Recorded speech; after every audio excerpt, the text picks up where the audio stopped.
sanggahan yang luar biasa yang sangat mengharukan ini. Moderator jadi berkaca-kaca ini ya. Karena mikir kayak dimarahin saya ini. Seakan-akan jadi ingat.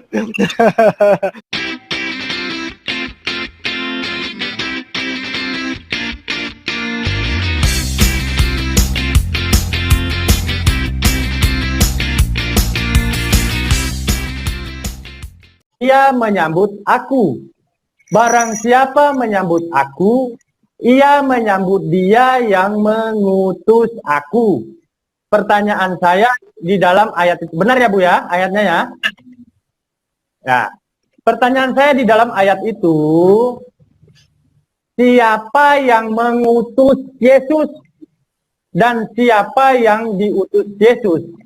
Jika Yesus, Ibu katakan tadi bahwa Yesus juga sebagai seorang pengutus dan juga yang mengutus. Nah, tetapi di dalam konteks ayat Matius pasal 10 ayat 4, tegas mengatakan bahwa Yesus sebagai utusan dan mengakui dia adalah utusan atau Rasul Allah. Gitu kan? Nah, jadi pertanyaan saya lagi-lagi Ibu, sama seperti tadi di Matius pasal 15 ayat 24, di Matius pasal 10 ayat 40, siapa yang mengutus Yesus dan siapa yang diutus Yesus? Karena di Matius pasal 10 ayat 40 itu terpisah Bu, Yesus mengakui dia sebagai utusan dan mengakui yang mengutus dirinya gitu loh. Gitu Ibu. Mungkin itu Ruti Watimena, ya Watimena itu marga Maluku ya Bu ya. Ya, kebetulan saya ini asli orang Sulawesi Utara Bu. Jadi saya juga sering ke daerah sana juga. Jadi itu pertanyaan saya, siapa yang mengutus dan siapa yang diutus? Terima kasih, saya kembalikan kepada moderator. Halo, suara saya Ibu. Cek 1 2 3, dengar? Halo, saya dengar. Oh ya, dengar. Ini Mas Aristo yang tenggelam. Jadi Ibu, tadi Mas Aristo sudah menyampaikan sanggahannya Bu ya. Jadi sekarang waktunya tadi menyampaikan pertanyaannya, iya kan? Saya ulang kembali tadi poin-poinnya bahwasanya Yesus adalah mengaku sebagai utusan. Jadi siapa yang mengutus begitu? Itu kalau nggak salah seperti itu Bu. Karena jaringan juga si Mas Aristo terputus-putus juga. Oke, selama 7 menit diberikan kepada Ibu Ruth untuk menyampaikan sanggahan terkait siapa yang mengutus dan siapa yang mengutus. Ya. Seperti itu. Oke. Sudah. Ya, timer berjalan, sanggahan meluncur. Ya, Aristo, di dalam Alkitab utusan itu bukan sama dengan utusan yang ada sekarang, Aristo. Utusan buat Yesus itu di mana pengutusnya selalu bersama-sama.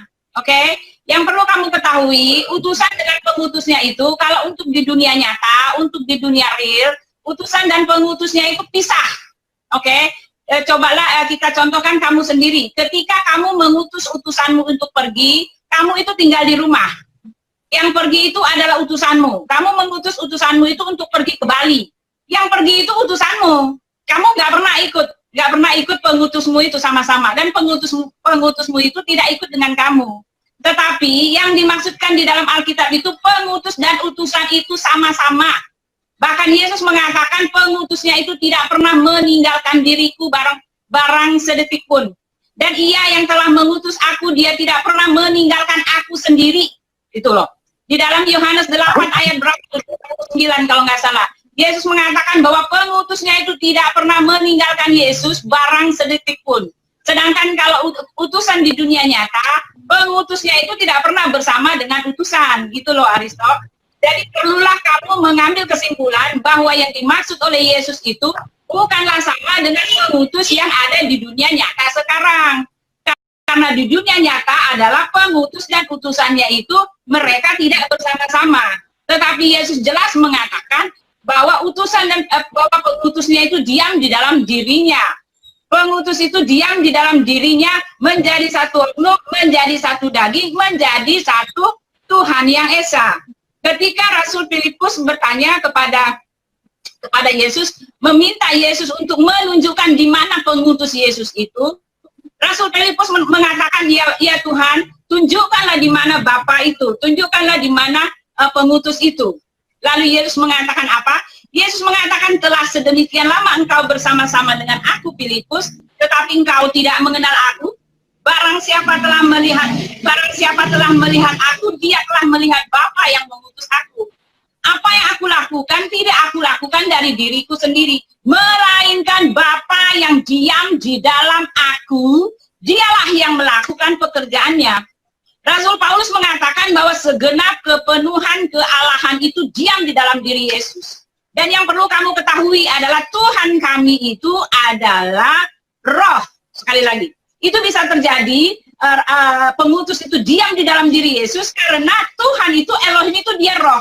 Dia menjadi satu oknum, satu pribadi, satu daging dengan Yesus. Oleh sebab itu Yesus mengatakan aku dan Bapa adalah satu. Kalau utusan yang seperti itu, seperti yang kamu maksudkan itu, kalau kamu mengutus utusanmu untuk pergi, utusanmu pergi, tidak ada bersama dengan kamu. Tetapi utusan buat Yesus itu hanya bicara dalam kapasitasnya yang manusia. Ketika Yesus itu menjadi manusia, dia disebut utusan. Bukan cuma utusan, tetapi dia juga disebut anak Allah, dia disebut Mesias, dia disebut guru, dan dia disebut imam. Gitu loh, Dek. Makanya di dalam Yohanes 17 ayat 3 itu mengatakan bahwa yang murid-murid Yesus itu mereka memperoleh hidup yang kekal itu. Oleh sebab itu ya, Yohanes 17 saya balik lagi ya. Inilah hidup yang kekal itu, yaitu bahwa mereka mengenal engkau satu-satunya Allah yang benar, dan mengenal Yesus Kristus yang telah engkau utus. Jadi ada dua pemberi kehidupan yang kekal itu. Karena pemberi kuasa untuk memberikan hidup yang kekal itu diam di dalam diri Yesus, menjadi satu pribadi, satu oknum, satu Tuhan yang Esa. Jadi Yesus hanya berkata-kata dalam kapasitasnya yang manusia. Dia mengatakan bahwa dia menerima kuasa dari Allah, tetapi Allah itu diam di dalam dirinya, gitu loh. Lalu Yesus mengatakan hidup yang kekal itu adalah mereka mengenal engkau satu-satunya Allah yang benar, dan mengenal Yesus Kristus yang telah engkau utus. Kenapa mereka harus mengenal dua itu? Karena ayat yang kelima jelas mengatakan, ayat kelima mengatakan, oleh sebab itu ya Bapa, permuliakanlah aku sendiri padamu dengan kemuliaan yang kumiliki di hadiratmu sebelum dunia ada. Nah itu dia jawaban dari semua, Dek. Yesus memiliki kemuliaan dalam hadiratnya. Hadirat itu artinya keberadaan, asal kata dari hadir kan. Yesus memiliki kemuliaan dalam hadiratnya, dalam keberadaannya sebagai Allah Bapa sebelum dia datang menjadi utusan. Nah itu dia. Itu yang kami percayai. Kalau kamu hanya mencomot ayat, kamu hanya mencari kata-kata yang kiranya cocok memberikan dukungan untuk opini kamu. Oke? Yang saya mau katakan di sini, kalau kamu masih main-main dengan ayat, kamu akan nyasar, Dek. Benar. Karena ayat Alkitab itu kontekstual. Nggak bisa kamu comot seperti itu. Jelas ayat 5 mengatakan bahwa Yesus yang utusan itu, dia mempunyai kekuasaan, kemuliaan sebagai Allah Bapa. Iya, ayat kelima. Kamu nggak bisa buang ayat kelima. Oleh sebab itu ya Bapa, permuliakan aku padamu sendiri dengan kemuliaan yang kumiliki. Nah itu.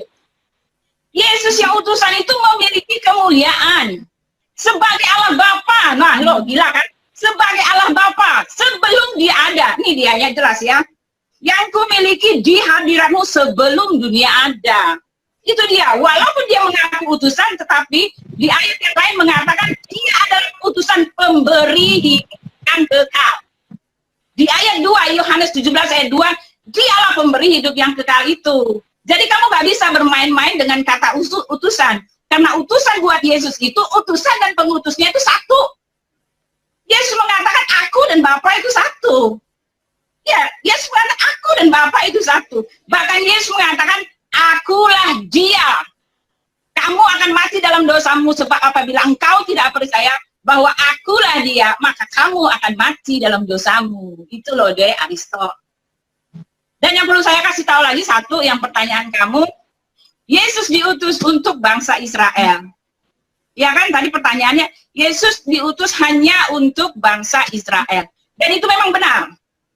Ketika Yesus sebelum dia mati di kayu salib, sebelum dia menjadi penebus, dia itu memang diutus untuk bangsa Israel untuk bekerja sama dalam pelaksanaan tugas penyelamatan kayu salib. Jadi bangsa Israel itu Terima adalah kasih. Yesus. Tetapi ketika dia telah mati di kayu salib, omongan Yesus berbeda. Yesus Terima kasih mengatakan begitu. Bu Ruth. Waktu untuk menyangga setelah habis ya kan.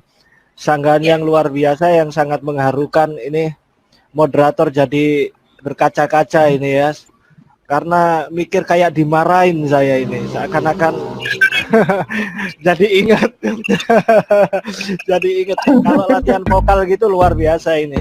Memang guru